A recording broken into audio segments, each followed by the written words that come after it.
Well, new research has revealed the extent of the mental health crisis facing Aussie truck drivers, with more than half the industry suffering from loneliness, with long stints away from friends and family.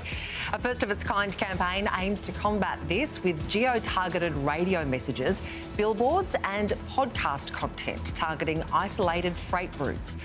This includes the Eyre, Great Northern, Hume and Stewart highways. And leading the campaign is comedian Shane Jacobson, and he joins us now. Hey. Shane, we know you love your cars, but why was this an important cause to get behind? First of all, apologise that I've just realised I'm wearing the same shirt as in that clip you just showed. But that's all right, we'll move past that. Your special shirt. I've only got one shirt. You're seeing it. Yeah, look, I'm behind this. I do love cars, but the truth is I'm also involved in trucks.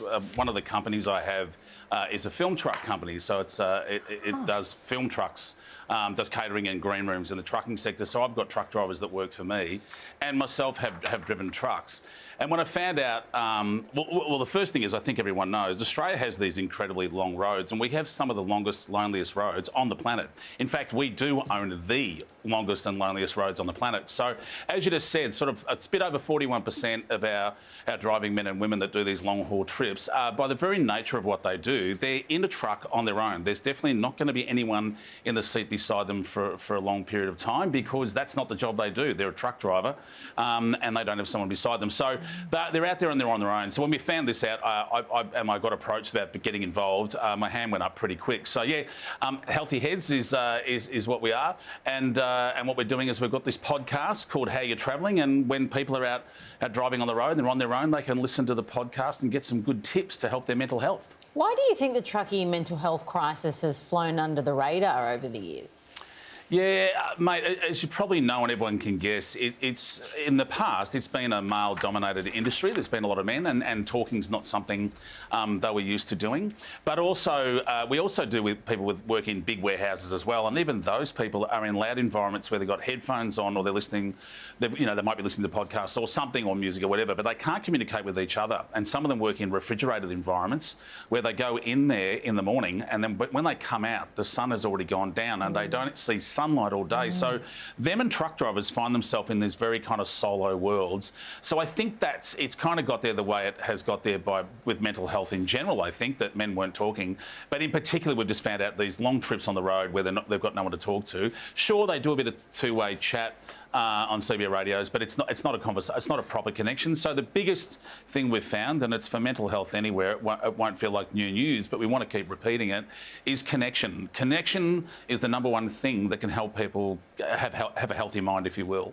And so we're trying to get them to do healthy body as well, to eat better on the road and maybe walk around the truck a few times. It's all these little tidbits. If they can do a few laps of their truck before they get in it, for their own physical fitness. So all this stuff, as we know, goes a long way to helping their mental health. Shane, growing up in Jindabyne, I feel like I spent half my childhood trying to get walkie-talkies to tune into the truckies on the two-way radios. Yeah. When you did, it was not that exciting. Is this podcast series going to be sort of exploring stuff more deeply, I guess?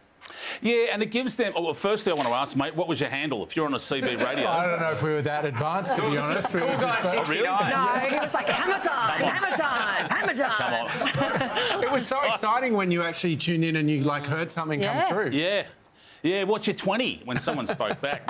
I was the Red Baron for anyone that wanted to know. Oh, that's awesome. No one asked, but now you got the answer. So the podcast, what it does is, because they are out, in the trucks for long periods of time and quite often on their own, some of our drivers that are at these remote locations, if you will, sometimes they're out of radio signal and out of phone signal for hours. We spoke to CJ, one of our amazing female truck drivers, who's a champion out there on the roads. One of her runs, she can't connect with anyone for 4 hours of one of her journeys. Like, that's how remote it is. So these podcasts, they can listen to them in bite-sized pieces, or they can listen to, there's like 8 of them that go for an hour, but we've also got bite-sized instructional pieces that they can listen to while they're driving, which will hopefully help their mental health. They've got to listen to me, which I think is probably a terrible thing to make them endure, but the information's good. The information's good. And anyone can listen to them. We're not saying it's only for our truck drivers or warehouse workers. Wherever you get your podcast, like I said, How You're Travelling is the podcast, and there's great information information for anyone, to be honest. And it's people who've been through it and some experts. So there's plenty of great tips, but plenty of great experience in there. Well, the How You Travelling podcast is out now. Head to our website for more information and resources. To the Red Baron, thank you very much. Nah.